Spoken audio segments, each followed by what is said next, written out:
welcome to the second episode of Happiest Stays, rating the resorts, the show where we pick apart, get down to the nitty gritty, and rate all aspects of resorts on the Walt Disney World property to see how they really stack up. I am your host, Shannon, and I am joined by someone else who knows a thing or two about Disney resorts, the legendary Rob Whiteside. How you doing, Rob? Legendary. Legendary. That's exciting. I'm Legendary, yeah. good. Thanks for having me back on your show. I'm excited to hear about your latest hotel stay slash conquest. Where That's are a we? good word to use. Yeah, and honestly, it's like I'm surprised because I thought, as bougie as you are, that you would spend all of your time in deluxes and maybe get to like the moderates. But you're jumping right in here. We're jumping right in. Sometimes I like a bargain, and when Disney's offering 40% off resort stays, I had to jump at that opportunity. So yeah, like Rob said recently, a few weeks ago, I went down for a very short trip, 2 nights with a friend. I wanted to see what Disney had to offer with that 40% discount, and the rate at Coronado Springs was too good to pass up. I want to say it was around 215 a night, and I had never stayed there before, so I thought, what a great opportunity to stay at someplace new and then be able to talk about it on the new show. So yes, in our last episode, our first episode, we talked about Disney's Yacht Club Resort, which is a deluxe resort. We are moving into the moderate resort category. So that's kind of going to be the middle of the road in terms of Disney resorts. I think they're pretty cost effective resorts, not as budget friendly as value, but you get a little more for your money. Now, before we jump into it, we're going to go over our rules of the show. Same as last week, where we want to be directly part of the resort. Anything we talk about must be directly part of the resort, nothing adjacent or easily accessible. For example, we wouldn't include Cape May Cafe in our Yacht Club review since it is technically part of Beach Club proper. And any on a hotel on Walt Disney World property is up for review. So this is going to include non-Disney owned resorts as well. We'll see how things go and sprinkle in Disney and non-Disney resorts, but I wanted to stick into the Disney realm for a little bit. So today we're talking about Coronado Springs, part of the part of the moderate resort category, as I mentioned. Now, according to Disney's website, the resort is a unique blend of Spanish, Mexican, and Southwest American cultures. So it's a beautiful lakeside oasis that offers classic influences, Disney touches, and modern comforts that energize and inspire. That is a direct quote from them. But something that's really interesting about Coronado Springs that I feel like is unique to any other Disney resort is that since building Gran Destino Tower, which Rob had on the screen earlier, the resort is kind of split into two. So you have what used to be the Coronado Springs Resort. So they call it the Villages now. That's the casitas, the cabanas, and ranchos. That's all now considered the Villages. And then separately, you have Gran Destino Tower. We're going to talk about both today, since they are both considered part of the resort. But you're looking at an average price of around 250 for a standard room in the Villages area, and a little pricier if you want to stay in Gran Destino Tower, like averaging somewhere around 328 a night. And that's where I find this to be really unique because that's kind of at the upper limit. That really is at the upper limit of a moderate resort. Now, Rob, have you ever stayed at the Coronado Springs Resort? And what are your thoughts? I have. We stayed at Coronado a long time ago, back before Gran Destino, when it was just the Villages. I don't know if we knew it was the Villages, but we stayed at the Villages. And we've stayed at Ranchos, which is Ah, we continually just was like, where are we again? Ranchos. It was some kind of a weird joke. I don't know why. But what I remember was long walks from the bus stop to our place, and honestly it was just very sprawling. And so then, more recently my wife and I stayed, and I know you're going to talk about Three Bridges. We did some takeout from there, which was, I liked it. I can't wait to hear what you have to tell me. I don't tell me it was bad. I don't know, but I liked that, and I love the new room theme because the themes now with the Three Caballeros feels very Disney, very fun to me, as opposed to back in the day it was just ranchos. Like there was nothing character driven about it. It was very, very, very. It was nice. It was nice, but I think for me, a moderate's a great choice. Except again, in these particular cases, where we had to just, it was just such a beating. The long walk when you get back to at the end of a long day, especially like with two kids in tow. Yeah. Yeah, I could see that, and we'll get into the grounds and the layout of the resort a little later on in the show. But something that surprised me about Coronado Springs, and it's our first section that we're going to talk about, is dining. There is no shortage of dining at this resort. It took me a little while to write out all of the places that you can eat at Coronado Springs. So let's just jump right in. The first part I always talk about is going to be grab and go. So that's something where you can just walk up. They have pre-made food that you can get on the run. So at Coronado Springs, they have one grab and go. Technically, it's Cafe Rick's. Now this is really tiny. I didn't even know it existed truly until the last day, and it serves as a true grab and go. They have breakfast 7 a.m. to 11, and then they're open 11 to 2 for lunch. So rather limited. If you watched the first show, you heard me complain about a 7 a.m. opening for any kind of place serving breakfast. I wish that they opened at 6 or 6:30, just so you can grab that before rope dropping an early park like, say, Animal Kingdom. But what bothered me about Cafe Rick's is that they only have one hot breakfast item, breakfast burrito. That's it. I mean, they have some of those standard pastries that you can grab. I personally like a little sustenance, some eggs and carbs in the morning, and I didn't really care for this breakfast burrito. So, and again, I don't really understand its purpose now that the resort changed. So when they built Gran Destino, the resort I feel it became a little disjointed. So check-in moved to Gran Destino Tower, but all of the other stuff, the counter service, the gift shop, the restaurants and lounges, they're all in that original what was the lobby. So Rob, if you could pull up the map view so we can kind of get a feel for where these dining places are in relation to Gran Destino. So we see Gran Destino kind of on the right side, bottom right side there.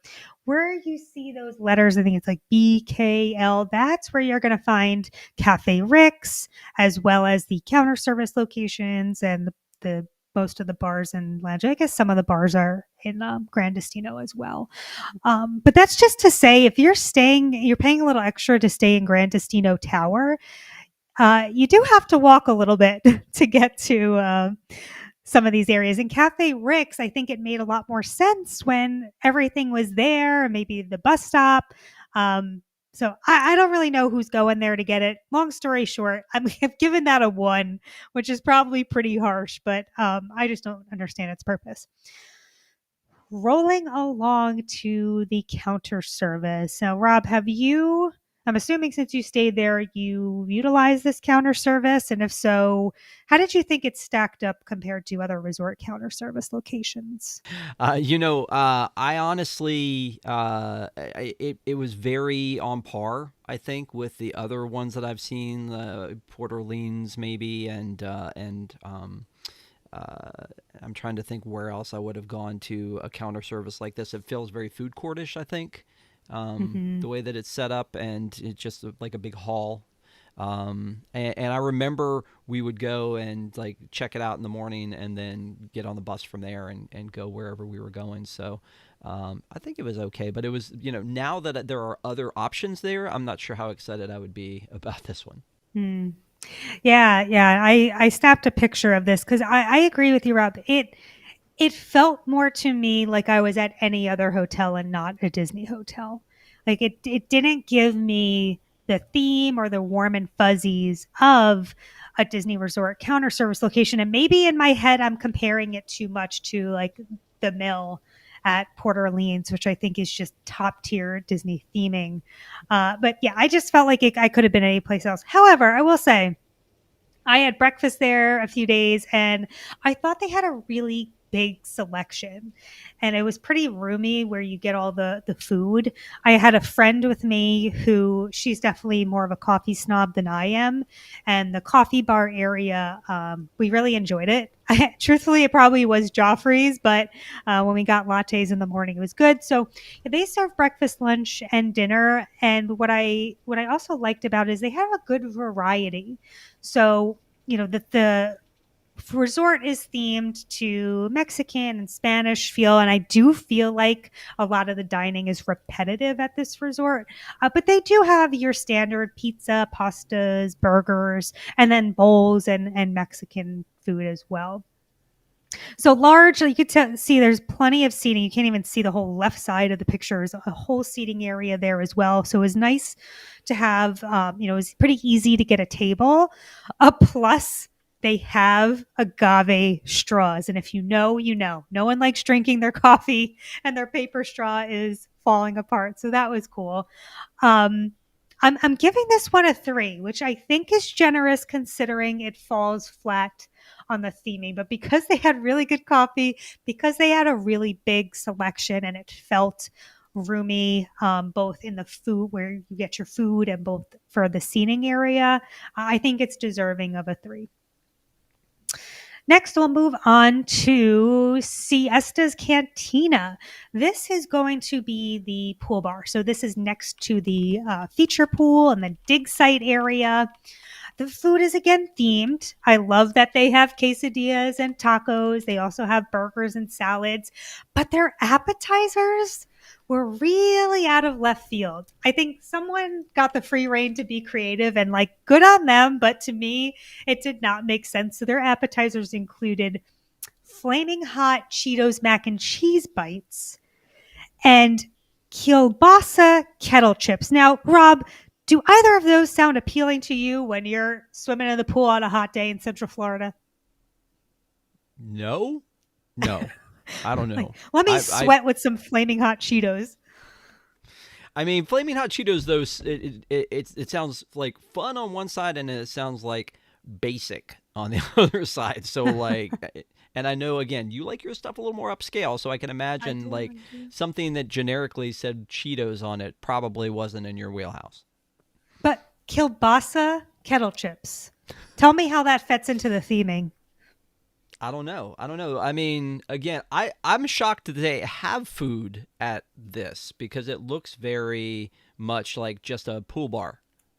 It is next to it. You can barely see that second counter starting, but there are two large windows there where you could get it. Yeah, there you go. Now, what the one thing that I didn't like, and maybe this is pretty standard for resorts, I can't recall, but this siestas is behind the gate of the pool area. So when I wanted to go grab a drink or a bite to eat, you actually have to walk out of the gate, and then you gotta get back in. So I don't like if your hands are full, I don't know. Maybe that's a safety thing. It could be. But anyway,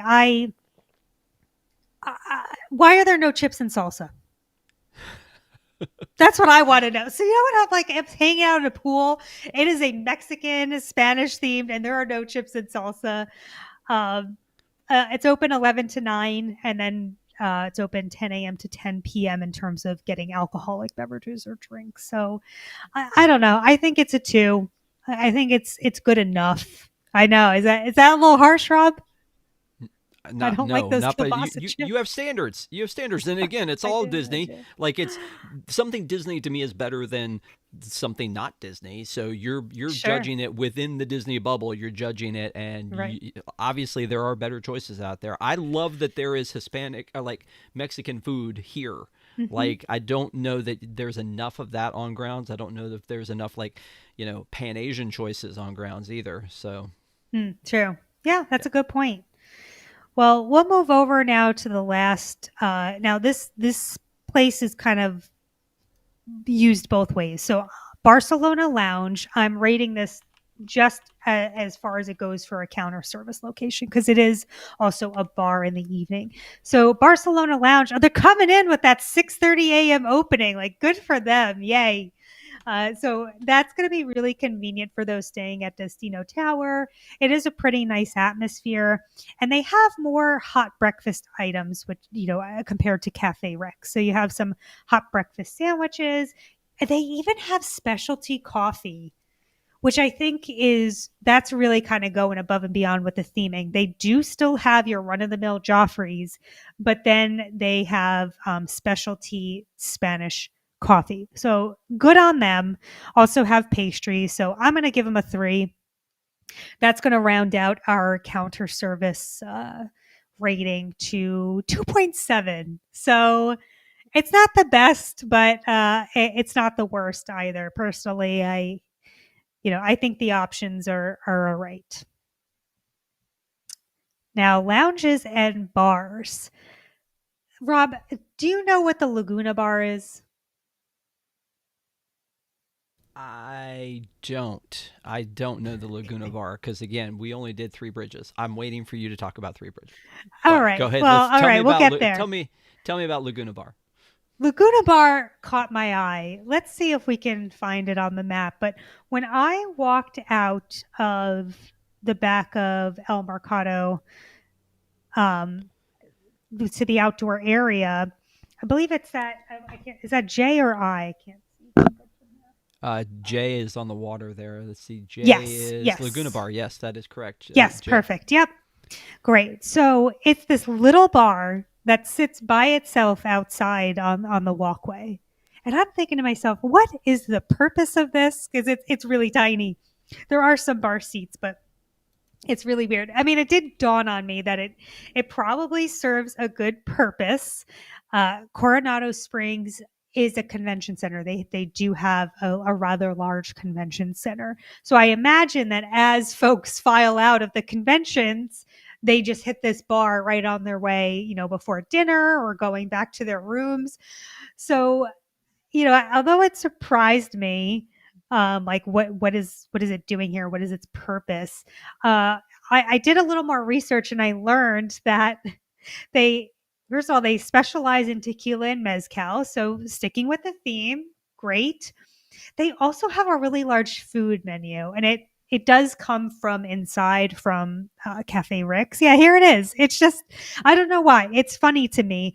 It's just there. There's not a whole lot of shade to it, so it can't be all that comfortable to sit out there, especially most of the year. But it's a nice view of the lake, and I guess it's convenient if you just want to take a drink to go. So I'm giving it a 3 for having food, and I guess being good, convenient for if you want to walk to your room or you're getting out of the convention center.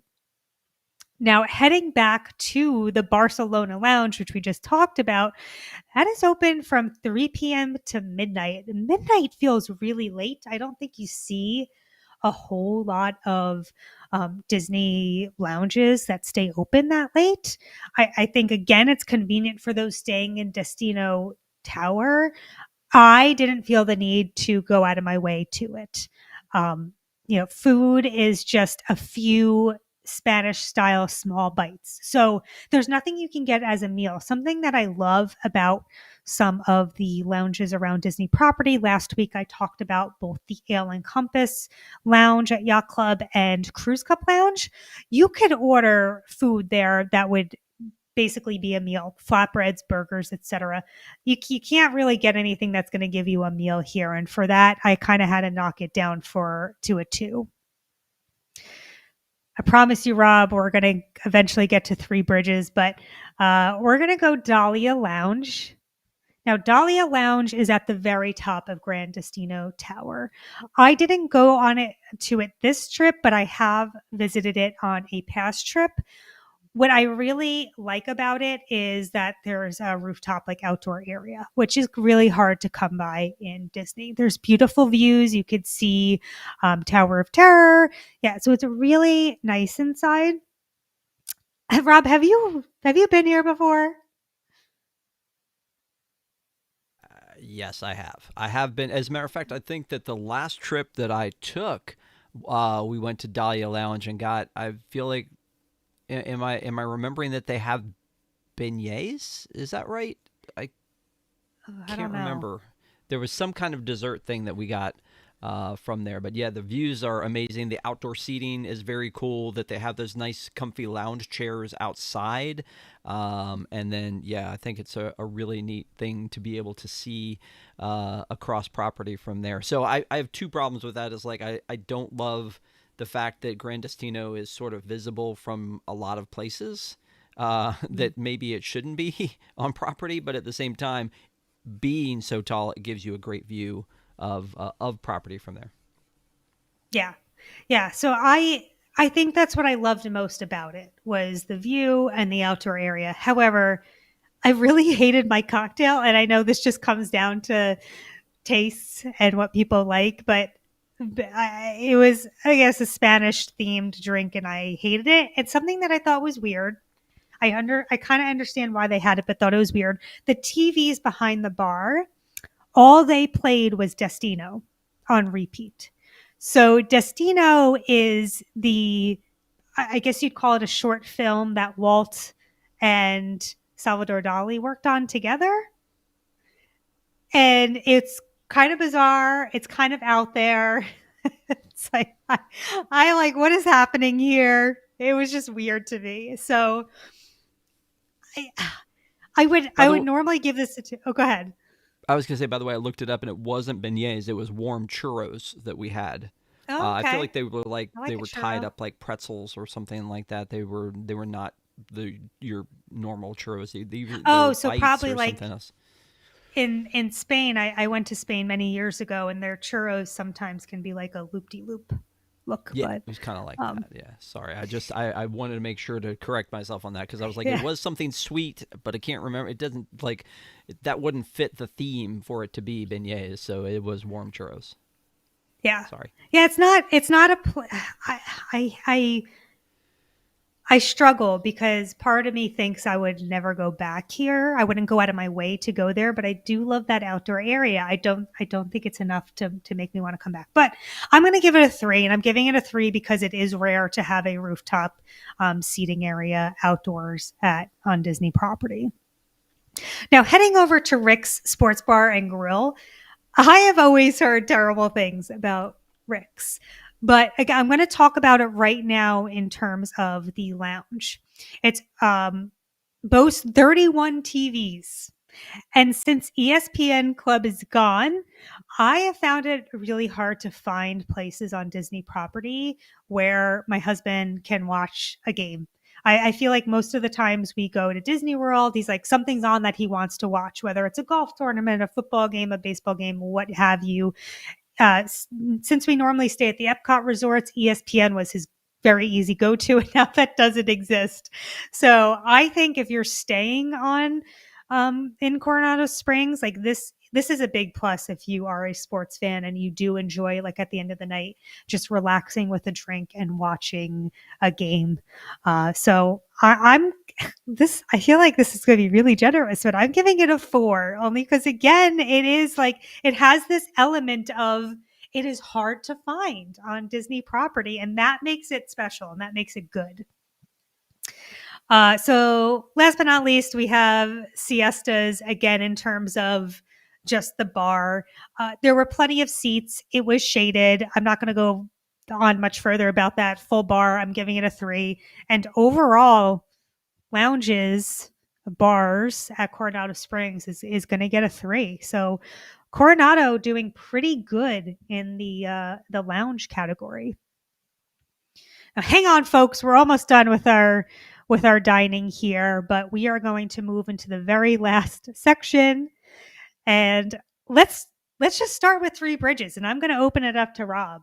Tell me what you think. Honestly, again, it was beautiful when we stayed there this last time and went out onto the bridges. It was really neat to see. I feel like it's still a very large, like expanded resort. So I think getting from one place to another, it's nice that these bridges exist. I don't think they existed back in the day, but they have this bar out there, and it's open air, and I love the fireplaces that they have out there, and it's got a beautiful bar in the middle. Again, we didn't eat there. I just ordered from there and then went and got the food and then brought it back to the room. But I liked it. I liked the food choices that they had.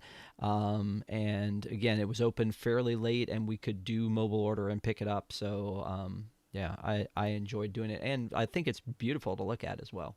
It is beautiful. It really is. Yeah, and that's again like open till midnight. I feel like you don't see that everywhere on Disney property.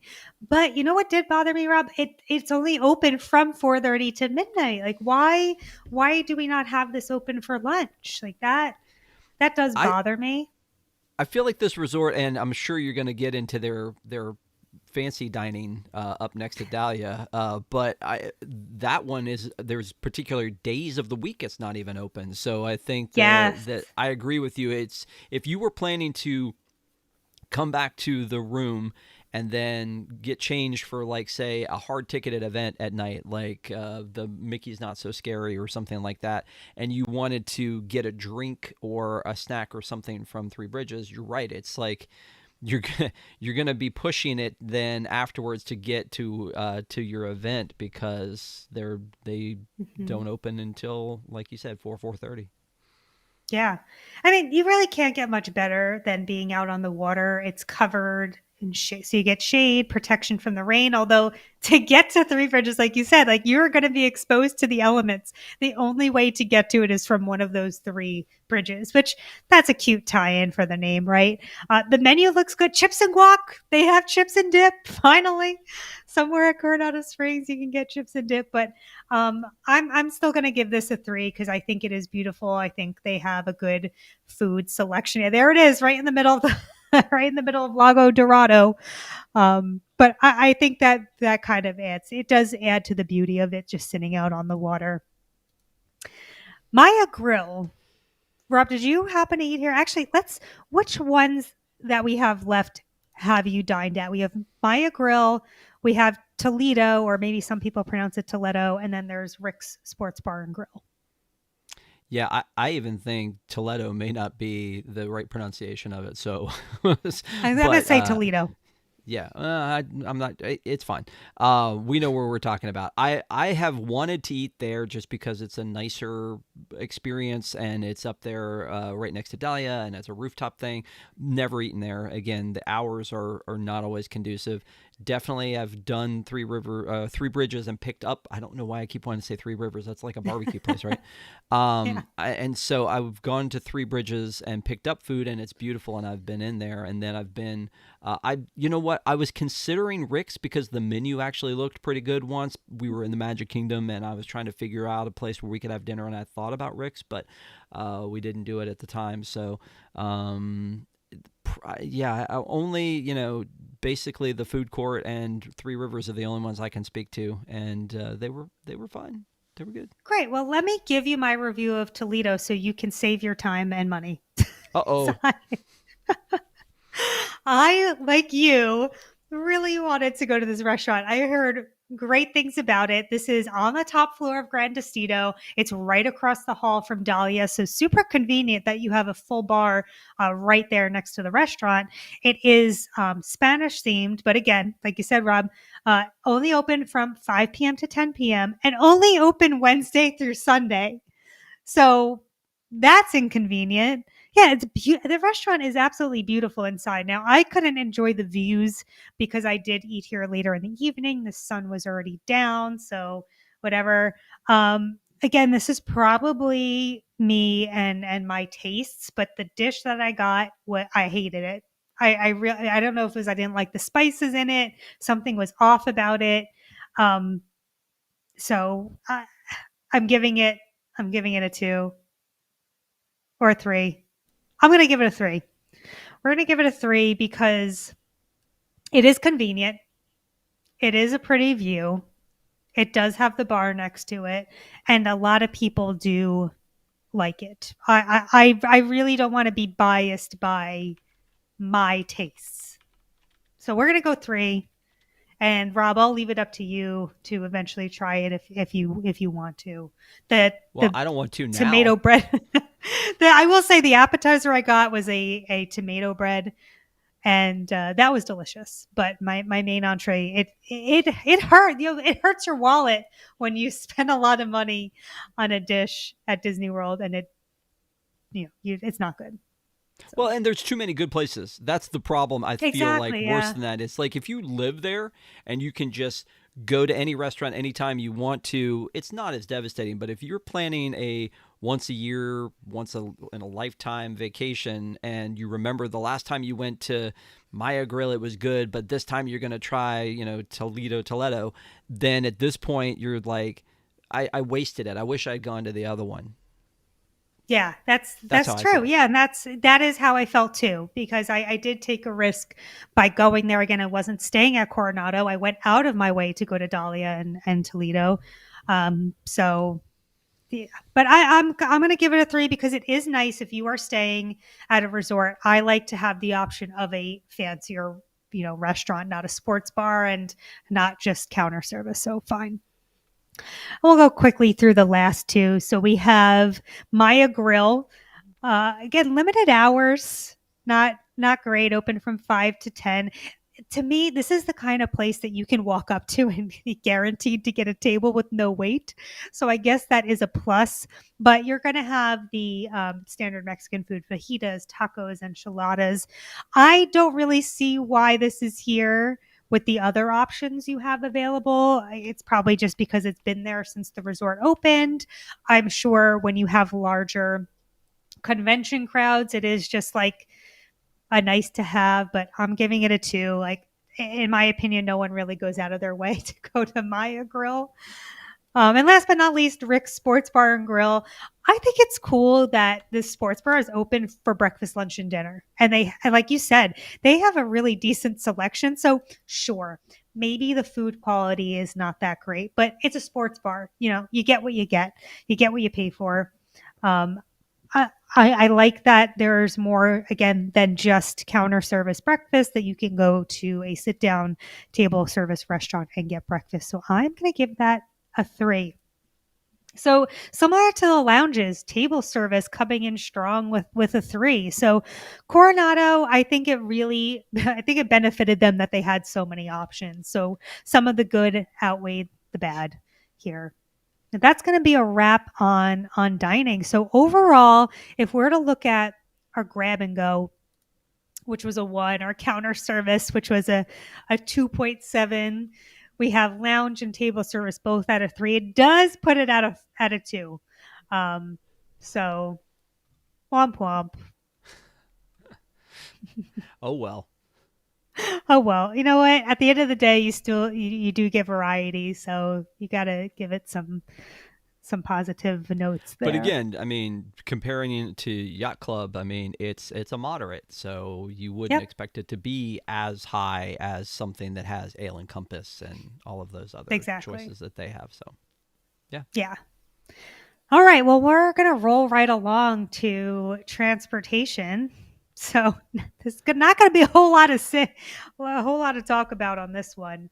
I would say like the one major difference that I can think of, and Rob, maybe if you can think of something else, one major difference between the moderates and the values is that they tend to be equal sizes in terms of property. And you had already mentioned the massive size of Coronado Springs. Uh, the modern resorts tend to have multiple bus stops. So I really think that can be a good thing and a bad thing. So if you do get stuck kind of far out, maybe in the far reaches of ranchos, you know, there is a bus stop for you. This is the main bus stop at the Gran Destino Tower, which is like the primary bus stop. Getting there is a pretty short walk off the lobby, although it's not a covered walk. At least the route I took, there was some stairs that lead down. There may have been an accessible route. I'm not sure if it was covered or not, but yeah. So you can see where that bus is, and the little number 1 right in front of Gran Destino Tower. That is going to be the main bus stop. If you can see that Mickey kind of in the top right corner of the screen, That's going to be the bus stop for Mears airport transportation. So if you're again staying in the villages, you would actually have to go all the way there um, to get that bus transportation to the airport. I think you can call Bell Services to get a golf cart ride.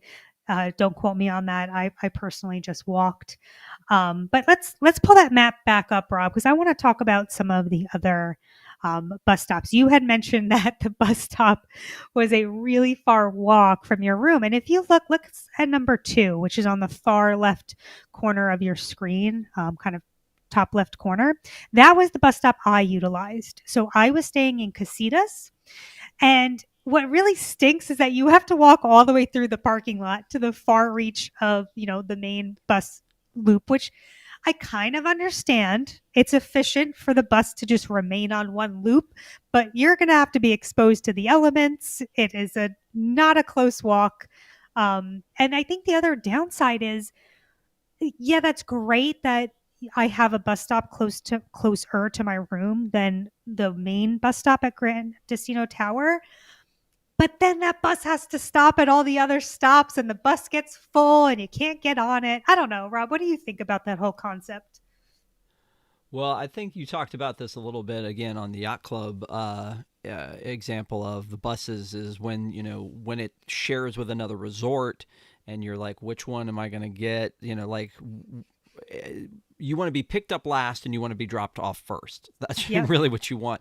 In this particular case, if you're bus stop number 4, you're going to be picked up last, but then you're also going to be dropped off last. So when you get there at the end of the night and you're exhausted and you're like, "Oh, we're home."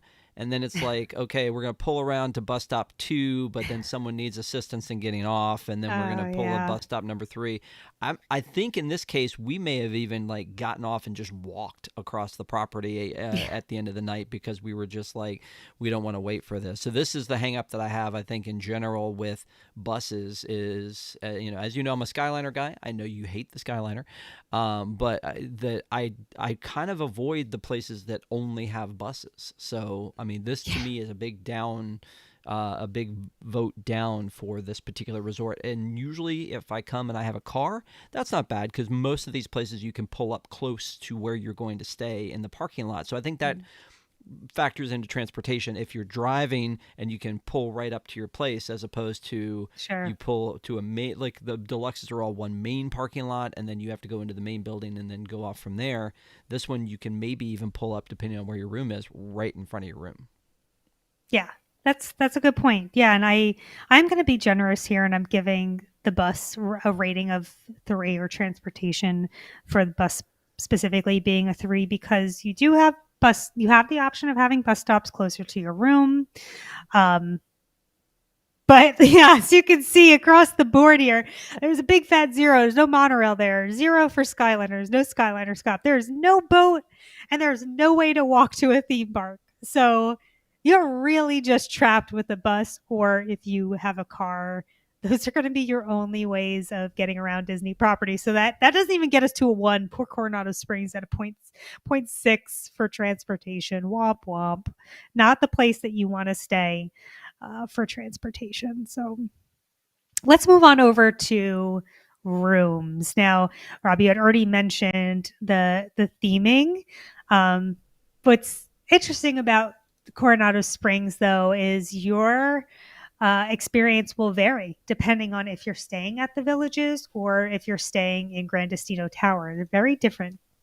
Now, again, I stayed in Casitas, which is part of the villages. Um, the first thing I want to talk about is room views specifically. Now, for a moderate resort, Rob, why do people pay for a view?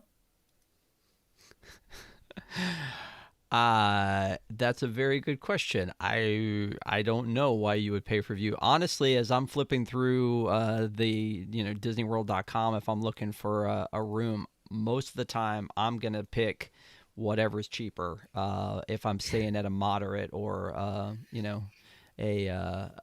value, I'm gonna pick whatever's cheaper. I think that there's a value to being close to the amenities. either the pool or the food court or whatever. But a Hmm. view, yeah, I don't know. How often are you looking out the window? Don't you usually keep your drapes closed the whole Exactly. time?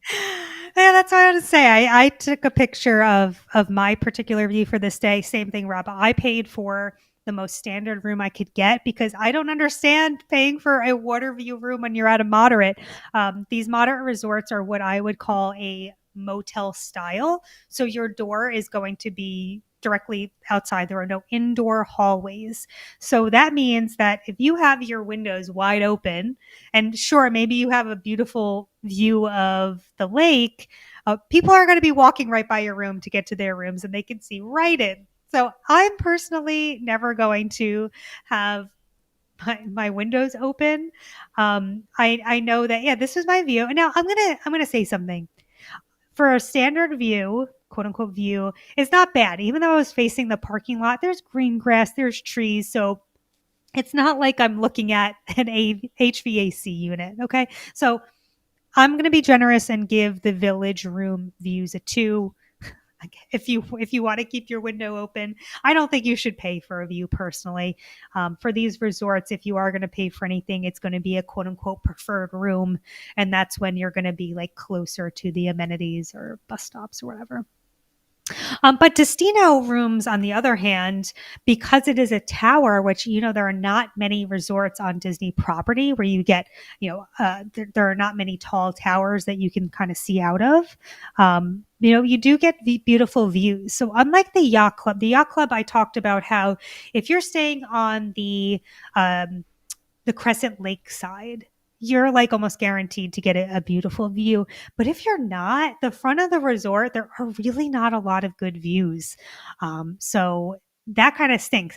Gran Destino Tower, I think, regardless of what side you're staying on, you're going to have a beautiful view either of Coronado Springs Resort or of like see out the front, you can see all other parts of Walt Disney World property. So I'm going to give that a 4 in terms of views for Destino, and that's just going to average out to a 3 for like overall room views at Coronado Springs. Yeah, look at that. That's beautiful. Now there are no balconies, so that is unfortunate. I personally love to have my coffee in the morning on a balcony, but the view is still beautiful nonetheless. Now, the room itself, Rob, I don't know if you noticed this, but when I walked into the room, and maybe this is because I'm a deluxe resort snob, it felt noticeably smaller. Did you get that feeling, or did it not feel any different to you? Honestly, maybe it did feel a little bit smaller. And again, we spent one night there. We added on a night and just stayed at Coronado. I think it was a DVC issue that like I couldn't get the first night where we were staying the rest of the time, so we just got one night at this at Coronado when we first came in, and it was fine. But yeah, I guess they're definitely not as big as what you would get with a deluxe. So Yeah, yeah. So these rooms are about, at least the rooms in the villages are about 314 square feet. Now they are pretty. Um, they're renovated. Considering the amount of money I spent, I think it's a nice room. And there's really ample counter space. So, Rob, I don't know if you have the picture kind of facing the other way, but it was really nice that there was this really long counter and I can just throw all my junk on there. And at the end of the day, when I'm, bought 50 pins and spent way too much money, I could lay them all out. There was really decent storage in the room, but that those vinyl floors, Rob, they they absolutely kill me. They kill me. I was traveling with a friend. She was staying in the room next to me in a connecting door, and although she was really quiet, I when her phone alarm went off, it woke me up. How cute is this? yeah, I love the Three Caballero stuff. It's great. Yeah, I mean, I think they did a good job with the theming. It's not too in your face, but it's there, and it reminds you that you're at a Disney resort. So for the room itself, having no outdoor space is a negative for me. Again, I like my balcony, so that kind of stinks. The room functionality, I think, was fine. It was a plus. Storage, enough room to move around, even though it was smaller. The distance from room to lobby can really stink. I think that when they built the three bridges, that probably made a huge difference. I didn't stay there before those three bridges existed, but it made it a little painless, a little more painless for me to get from my room to the main lobby. Theming is a plus, and the room amenities is a plus. So you have the usual safe hair dryer, Keurig coffee machine. Now, I do want to talk about, our overall room score is going to be a 3 here. But before we move past the rooms, I wanted to show some of the pictures from the bathroom, because this is where I had to like deduct some points.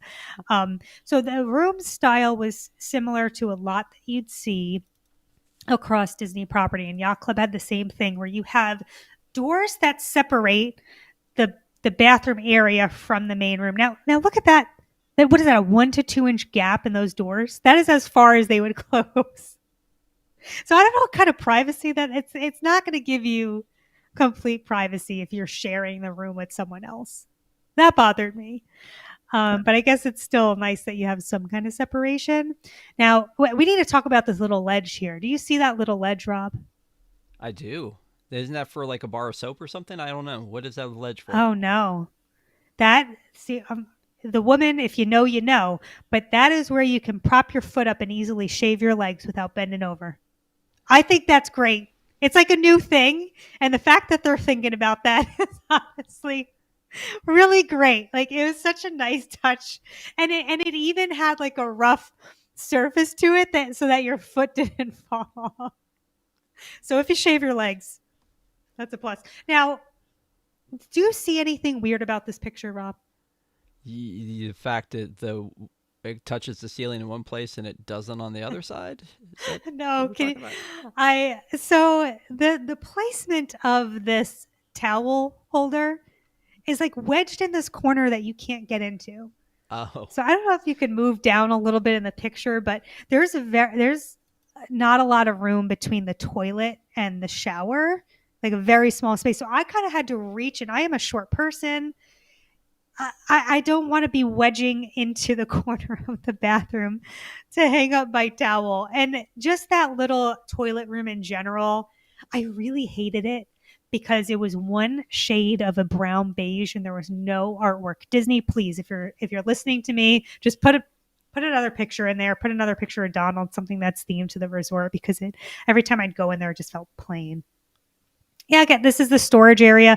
On the right, there's a lot of like little cubbies and things, which was convenient. If you're like me, I got a lot of makeup, I got hair things.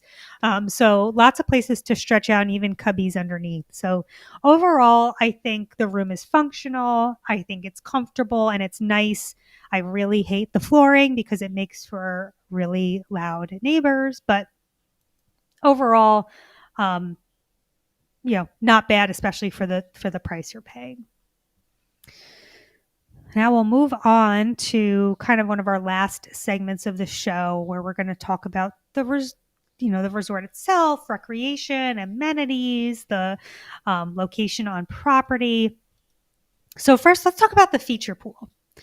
I think that this pool is one of the most iconic pools on Disney property. How many times, Rob, have you watched a Disney promo or planning video and you've seen this pool? I mean, I think it was enough to go, right there on the thumbnail, obviously. So that's definitely, yeah. I mean, it's a pretty impressive pool, and I hear you're not supposed to climb up the front of it. Apparently not. No climbing allowed. But yeah, I was interested because, to me, having Yacht Club be my favorite resort, really nothing can touch Stormalong Bay. And it's because of the size, right? Stormalong Bay is so big, and because it's technically shared by two resorts, like, that makes sense. But to me, every other pool falls flat. So I was really curious to see how this one would compare, especially that it was a moderate resort. I have to admit, the pool was a really good size. Like, it was pretty big. I think that main water feature It's nice. It's kinetic energy. I love the sound. The sound kind of drowns out a lot of the like kids screaming, and you know how the lifeguards often do the kids' activities that can sometimes be a little annoying. I just thought it was a nice addition to it. So I'm going to give it a really strong rating. It's not going to be a 5 because, again, nothing for me is going to touch Stormalong Bay, but it's 4. And I think that is a really high rating for pools, for a feature pool anyway. This is the hot tub at the feature pool, and I've heard that it is the largest hot tub on Disney property, and I loved it. It is very big, and I like that it's not round.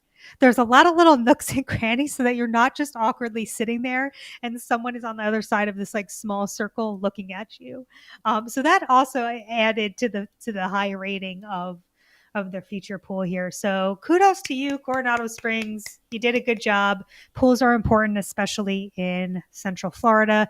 I There's also a slide, so that's fun for kids. Now, I wanted to show the quiet pools. Unfortunately, I only took a picture of 2 of them, not the third one, but this is the quiet pool area at Ranchos. And what I really like, it's kind of hard to see, but you see how there's some rock work going on the right and even behind the lounge chair straight ahead. I liked that they tried to theme the quiet pools because sometimes quiet pools can be really basic, and I understand why. Like they're just meant to be a simple option that's closer to your room, but I think that kind of went above and beyond here. The one though, however, the one at Casitas felt a little Holiday Inn, like there was no theming there. But when I walked around the resort and explored some of the other pools, I thought that was good. So it's just a plus in general that you have multiple pool options, which I think can sometimes help with the crowds of these really large resorts. This is going to be the quiet pool at Cabanas.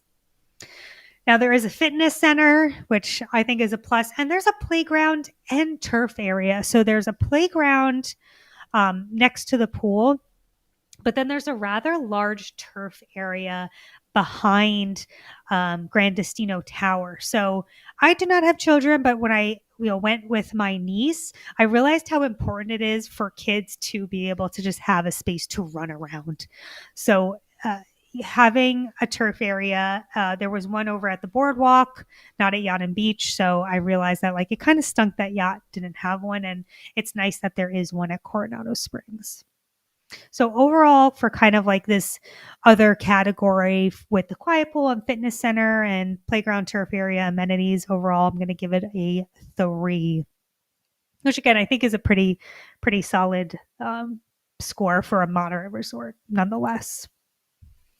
Now let's get into location on property. Rob, how did you feel about staying here and its relative location on Walt Disney World property as a whole? I mean, if you're staying at, I mean, if you want to spend a lot of time at Animal Kingdom, I mean, it's over in that general vicinity, but it's not bad. It's not bad. It's not far off of World Drive, and but again, I think if you're driving, it's not too bad to have it there. But I think the location also for me comes down to what you talked about earlier with transportation, and so that way it's not great. You can't walk to a park like you can at Magic Kingdom or at Epcot. Mm-hmm. You can't take a Skyliner, you can't take a monorail. So I think the location on property, it's a little bit isolated, and maybe some people might enjoy that it's a little bit isolated, that it feels a little bit more removed from all of the other craziness. Yeah, I personally didn't care for the location on property. It is on the far reaches. It's considered part of the Animal Kingdom resort area, so convenient for Animal Kingdom. It wasn't terrible to go to Epcot and Studios. I also didn't feel like it was too terrible for Disney Springs, but if you want to go to Magic Kingdom, that is a hike. I don't think it's the worst location on property. Personally, I think that's probably Animal Kingdom Lodge, which is really the furthest reaches of property. But I'm giving it a 2 because I just didn't find it convenient much at all. I didn't care for it. And even when I stayed at another resort and, you know, traveled to get there to go to Toledo and Dahlia again. It's just like there's nothing else over there, so I don't really care for it. Okay, so last but not least, let's get into our last section, which is going to be more about the resort grounds, lobby, and shopping. So, Rob, Just what say, do you think about lobbies in general? Are they important uh, to you?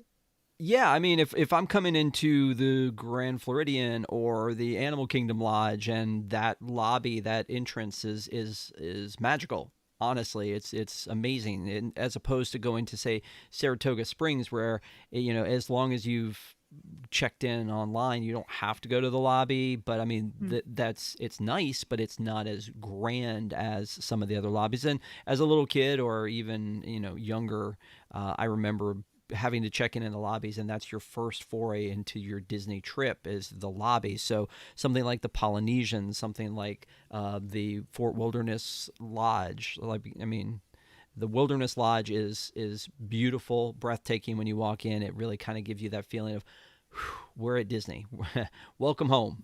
But yeah, so it can be important. I think that, like, the Gran Destino is a beautiful building, but it doesn't feel super Disney to me when you walk in.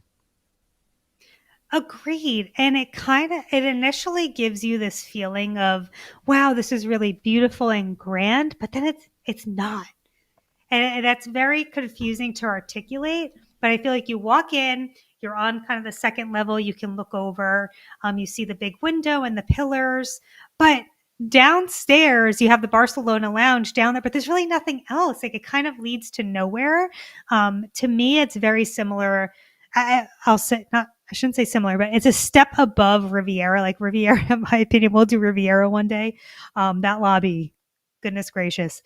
So I don't think it's as bad as that. Like, it is pretty, but this is below the check-in area. So I had mentioned at the yacht club, when I sit at the Allen Compass Lounge, I love that it is a true lobby bar. I can sit there and I watch all the people coming in and out, coming from the buses, checking in, checking out. But you can't see that from down there. Like, there's the check-in area up there, and then you got the bar area downstairs. I don't know. It wasn't great for me personally. It's almost like the opposite here. Is, you said you like going to that lobby bar so you can see the people coming in, and this Yes. one, kind of like you're the animal in the zoo, because they're Yes. looking down from where they are at where you are down there. So they're coming to look at Yeah. you and judge your cargo shorts and whatever else you're wearing. Yeah, that's such a good way to put it. Yeah, so I don't know. It's not a terrible lobby, but it's not my favorite. I'm giving it a 2. Sorry, Gran Destino and Coronado Springs. Now the grounds. I I really enjoyed the theming, or more than I thought, and the grounds more than I thought. So I wanted to do a full loop around the property and not, not cut across the bridges. So from casitas are just, they're okay. This is the Ranchos area. And I really thought they did a good job with the landscaping and fitting it to, I really felt like I could have been in a resort in Arizona. The rock work, and there's cacti. So don't you feel like that's cool? Like, it feels a little more um, amped up or themed than, you Authentic. know, yeah, authentic. That's a good way to put it. I really thought it was beautiful. Maybe it's because everyone complains about ranchos because it is on the far reaches of property. And I didn't even want to stay in ranchos. I requested to stay in casitas, and then when I walked over there, I was go, you know what? Like, it is far away, but it's beautiful. I do really like the landscaping. So I'm going to give grounds a 3 because I do think they did a good job theming the landscaping and such to the resort. As you walk around, there are some directional signs, so that makes it really nice. I would imagine that before those bridges existed, it was probably quite the hike to get from some of these room areas to the main lobby. But now that those exist, it's not horrible. Um, so yeah, so I think that kind of wraps it up. Oh, you know what? One more thing. I almost forgot. Shopping, one of my favorite things to do. There is a pretty good gift shop here, and it's named Panchitos. So love that it's themed. Do you see that on the right there? That is that Cafe Rick's that I said is terrible. Why is there that awkward fence? The whole thing is weird. But the the gift shop itself was good. I was a little disappointed because I couldn't find a Christmas ornament. Oddly enough, they were selling merchandise from the Mexico Pavilion in Epcot. Oh wow, But that's crazy. but yeah, they have their, decent selection of regular parks merch, resort specific, toiletries, liquor, jewelry, all that kind of stuff. So it's not super convenient to the main lobby, which is why I'm gonna give it a 3. Um, again, it's part of kind of like that original area where the lobby, the check-in area used to be. So yeah, you have to walk a little bit from Gran Destino to get there. But in terms of our resort, uh, you know, grounds and lobby and shopping and amenities, we're giving that a 2.8. So almost to a 3, but they fell short, I think, really with the location in the lobby that kind of did them in. So final thoughts, Rob. What are your final thoughts on Coronado Springs in general? Would you recommend that people stay there? How's the theming? You know, honestly, I would say go visit Dahlia while you're staying somewhere else. Get those views. Tour Gran Destino Tower. Go to Three Bridges for a late night drink or a meal or something like that. Um, I don't dislike staying there. The rooms were clean. I love the Three Caballeros vibe, but I mean for me, I would rather be, as you know, on a Skyliner. So something like Caribbean Beach may bring a little bit more value to me than Coronado Springs. Now, big news is that D23 Destination D23 that happens in the end of August of this year is going to be at that convention center you've been talking about for the first Interesting. time. It's been at the Contemporary every year that they've had it before. It's going to be at that convention center. So I'll be staying there again during that time only because it's right there. So Sure. I may change my mind at that point, but I also know that it can be a little bit of a challenge to get around grounds. When I was staying at when I went to Destination D23 2 years ago, we stayed at Pop Century because it's on the Skyliner. That helps you not at all when you have to get to the Contemporary. So Yeah. so it'll be nice to be able to be on grounds like with the convention. But hopefully I'll be able to tell you more about how I feel about it back then. But right now, like I've gone and visited to go to Dahlia, and that's probably just enough of an experience there for me on that one. I don't know. What is your final thought on it? Yeah, I'd have to agree. I'll say I was not disappointed in staying there. It kind of met my expectations. It was nice, but I would not stay there again, and I would not recommend it. I personally think there are better moderate resorts, so staying, someplace for the same price. We'll eventually get to those resorts down the road. Um, but overall, I would not. I'm not going to stay there again, and I would not recommend it to people. So, drum roll on our overall resort score. This is coming in at a solid 2.0, and this is an average of everything that we've ranked thus far. So we had dining, we had transportation, we had room, and we had overall resort, recreation amenities and so forth. So Yacht Club came in at a 3. Coronado came in at a 2. Sounds about right. Again, I kind of wish Yacht Club gave it a little higher, but 2 feels appropriate for Coronado Springs. Man, wait till you get somebody at 1. I don't know if we're gonna get, maybe. Yeah, never say I mean, never. yeah, this one there has to be something lower than this, I would assume. So because Yeah, we'll again, see. yeah. Well, I mean, you're the judge, jury, and executioner on this one. Yeah. Yeah, and and this isn't to say, like, I personally am not someone who likes change. For a long time, I would never leave the yacht club. That was my resort. But I had this perception of, let's say, the Swan and Dolphin, for example. And I don't want to give away too many spoilers, but I'm like, I'm never going to stay there. And I stayed there one time, and I'm like, yeah, I'll stay here again. And I've stayed there multiple times. So, this is not to say, I moderate resorts are not beneath me. I love the other resorts. So, yeah, Coronado Springs, if it's going to be a pass for me, but I want to thank everyone for tuning in. Please share your thoughts in the comments. I'd love to hear what you agree, what you disagree with, what you like and what you don't like. And you join our Patreon if you'd like. We are the Park Adventurers Club Go Pack, patreon.com/Go Pack. We want to thank all of our pack members. And we just love you guys so much, and thank you so much for being a part of our pack.